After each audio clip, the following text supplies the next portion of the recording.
Hay una dependencia de la tecnología. Ser humanos en la virtualidad. Es un asunto que hay que medirlo por el tema generacional. Los algoritmos de las redes sociales tienen esa complejidad.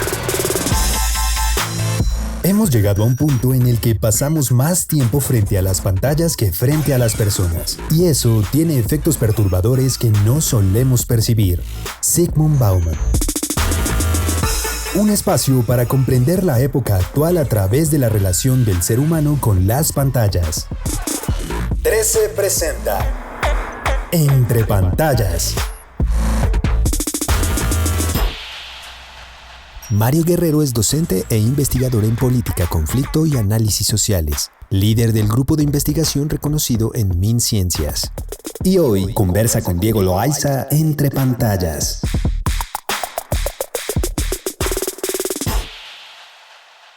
Mario, bienvenido a Canal 13 y gracias por hoy darnos unas luces y reflexiones frente a todo este tema de las pantallas y los consumos digitales. Bienvenido. Buenas tardes, Diego. Muchas gracias por la invitación. Mario, siempre arrancamos con algo que Zygmunt Bauman nos decía, y es que vivimos en dos mundos paralelos y diferentes, el online y el offline. ¿Será cierto esto, Mario? ¿Vivimos en medio de esos dos mundos?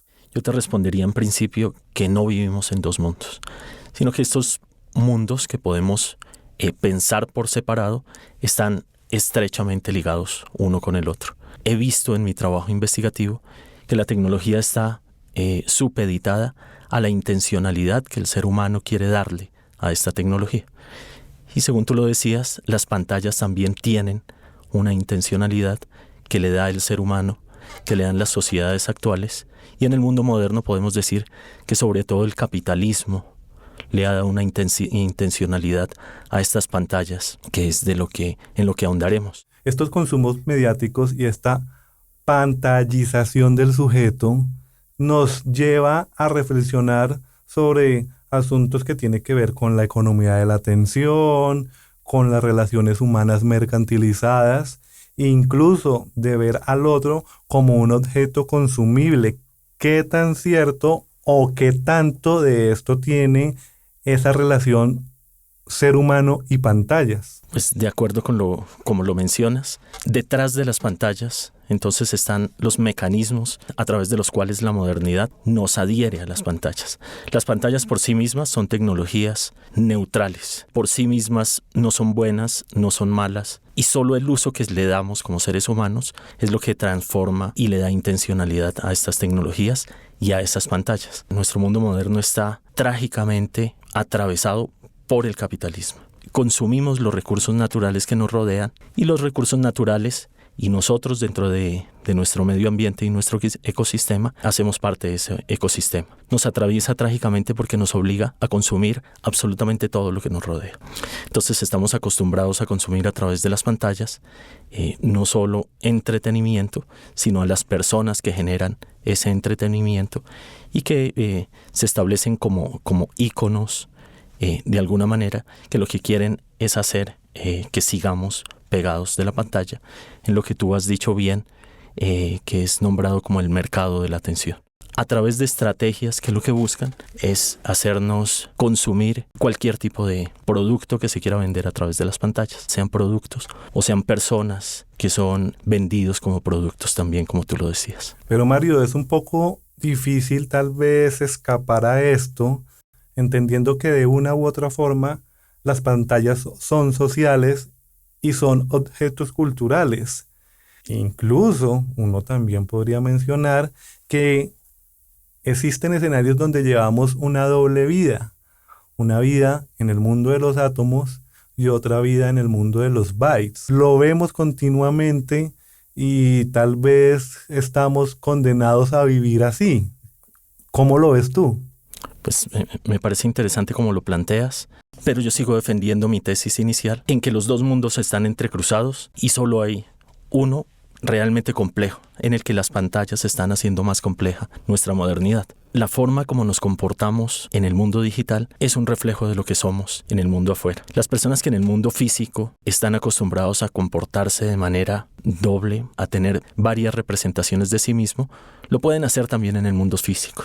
Fíjate que hay que hay personas que tienen varias familias, aún en sociedades monógamas, y se comportan de la misma manera. Expresarían esa personalidad también en el mundo digital. Teníamos muchas esperanzas en la forma como las nuevas tecnologías iban a cambiar nuestras sociedades, pero fíjate que llevamos varias décadas tecnologizándonos cada vez más y el cambio no llega. De hecho, los problemas sociales se ahondan, desde mi punto de vista, debido a que las nuevas tecnologías, las nuevas TIC, lo que hacen es jugar un papel de caja de resonancia de los problemas pasados. Cuando la pandemia llega, tenemos que dejar los escenarios físicos y dependemos de las TIC para acceder al derecho a la educación. Lo que sucedió allí es que nos dimos cuenta que las personas más pobres pues no tenían en sus casas acceso a Internet. La resonancia que está jugando allí es que nos está separando mucho más entre personas que tenemos acceso a derechos porque tenemos acceso a Internet y otras personas que tienen cada vez menos acceso a derechos porque no tienen acceso a Internet, bien sea porque no tienen recursos o están en lugares apartados. Y el mundo rural lo estamos apartando cada vez más y estamos haciendo de los centros urbanos centros de la modernidad mucho más aislados que antes. Reafirmo mi tesis inicial de que no son dos mundos diferenciados, el mundo digital y el mundo físico, sino que siguen entrelazados y el mundo digital lo que está haciendo es creando brechas aún más grandes y magnificando los problemas que antes de la eclosión digital teníamos. La falta de conectividad está generando una brecha, como bien lo mencionas, pero también uno podría irse al otro extremo, a la otra orilla, en donde, por ejemplo, autores como Byung-Chul Han nos mencionan que en esas relaciones numéricas binarias el mundo está perdiendo su alteridad. ¿Estaría usted de acuerdo, Mario, en afirmar que el mundo actualmente por esas relaciones está perdiendo su alteridad o reconocer al otro? ¿Y esa hipercomunicación nos vuelve uniformes? Estoy de acuerdo con lo que dices, aunque es importante matizarlo un poco. Hay un efecto comunicativo interesante que ha resonado a causa de las nuevas tecnologías de la información y la comunicación, y son las burbujas de información, también llamadas cámaras de eco. Y es que nosotros vivimos en lugares específicos del mundo que tienen ideologías específicas del mundo. Entonces estamos en el mundo occidental que tiene estas ideas de felicidad, de sociedad, de ser social, de ser político, de ser bello, de ser saludable. Y esa es la única información que nos está llegando. El mundo occidental está encerrado en sí mismo y no está escuchando a los otros mundos que hay, a la homogenización que nos plantea la occidentalidad hipertecnologizada. Otras sociedades más tradicionales responden tratando de no homogenizarse, y eso crea la conflictividad que precisamente en este momento vivimos en el mundo. Esa hipertecnología también está afectando la esfera política y está provocando trastornos en los procesos democráticos. Se podría hablar hoy que pasamos de una democracia a una infocracia, como señalan algunos pensadores y autores. La sociedad colombiana ha sido una sociedad polarizada históricamente desde el inicio mismo de la nación colombiana, con dos discursos opuestos y en pugna. Entonces, el discurso liberal y el discurso conservador, que nos llevó a muchísimas guerras. Hoy es más fácil hacer manipulación de los públicos, y la democracia, desafortunadamente en Colombia, nunca ha sido una democracia de públicos críticos, sino de públicos manipulados por ideas políticas, debido a que históricamente la opinión pública no ganó madurez, sino siempre fue manipulada. Nos enfrentamos a que las nuevas generaciones pues tienen muy pocos elementos críticos para enfrentarse a la desinformación y a la manipulación, que muy fácilmente se hace a través de las pantallas. Estamos encontrando que empezamos a carecer de mediaciones y pasamos a relaciones, e incluso las relaciones se han estado perdiendo, y ya estamos hablando no de relaciones, sino de meras conexiones. ¿Significa esto, Mario, que tal vez la forma de reencontrarnos, de generar esos acuerdos, es nuevamente volver no a las conexiones, no a las relaciones, sino a las mediaciones, y en ese orden de ideas a las hipermediaciones, que seguramente es lo que estaría hoy abocado el ser humano a ser partícipe a partir de las nuevas tecnologías. ¿Hay una oportunidad allí tal vez también? Claro que sí, comparto toda tu reflexión. El remedio está en lo que llamaríamos enfermedad. El remedio también estaría en las redes sociales, porque como decía desde un inicio, las redes sociales y en general las tecnologías son neutrales.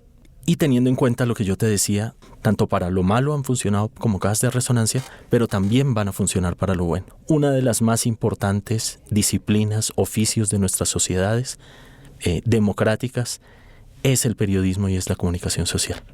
Ellos son mediadores, generan precisamente esos encuentros que se han perdido en nuestras sociedades, que nos han aislado, nos han alejado y nos han puesto a ver pantallas. Entonces también a través de las pantallas podemos encontrar esos caminos que hemos perdido de encontrarnos el uno con el otro, pero necesitamos de muchos más y mucho mejores periodistas y comunicadores sociales, que te lo repito, me parece el oficio más importante en una sociedad democrática, aun a pesar de que nos hayan hecho pensar de manera errónea que son los políticos los más importantes. Como bien lo menciona Lipovetsky, pasamos de ser un Homo sapiens a un Homo pantagicus. Al parecer, en esos nuevos ecosistemas, el ser humano aparece como una especie más, pero ya no como un Homo sapiens, sino como un Homo pantallus. Tenemos una nueva especie comunicativa. El Homo pantallus hoy existe y es real. Disiento por primera vez de una de tus tesis. Creo que seguimos siendo parte de la naturaleza, como seres humanos, seres naturales, y parece que la tecnología nos rodea y casi hace parte de nuestra naturaleza, pero nos vamos un poco atrás, 50 años atrás, y vemos que no existía nada de esa naturaleza, y sobrevivimos y éramos casi los mismos. Teníamos las mismas necesidades, las necesidades básicas de comer, dormir, sobrevivir, pero también querer, pero también generar amistad y generar relaciones sociales significativas. Si seguimos pegados de la pantalla, no es porque la tecnología haga parte de nosotros, sino porque hay estrategias supremamente bien elaboradas de todas estas empresas del entretenimiento que juegan con lo más básico del ser humano, con el cerebro del ser humano y sus deseos más básicos de ser reconocido, de llamar la atención. Entonces no es la tecnología la que hace parte de nosotros, sino son las estrategias comerciales detrás de las cuales hay corporaciones supremamente poderosas que no les importa manipularnos para mantenernos pegados de las tecnologías. Profesor Mario Guerrero, de verdad ha sido un placer hablar con usted, reflexionar sobre estos temas y agradecerle enormemente por estar en Canal 13. Muchas gracias a ti, Diego. Entre pantallas. Dirección y conducción, Diego Loaiza. Producción, Diana Rincón. Ingeniería de sonido, David Puentes. Una producción de Canal 13.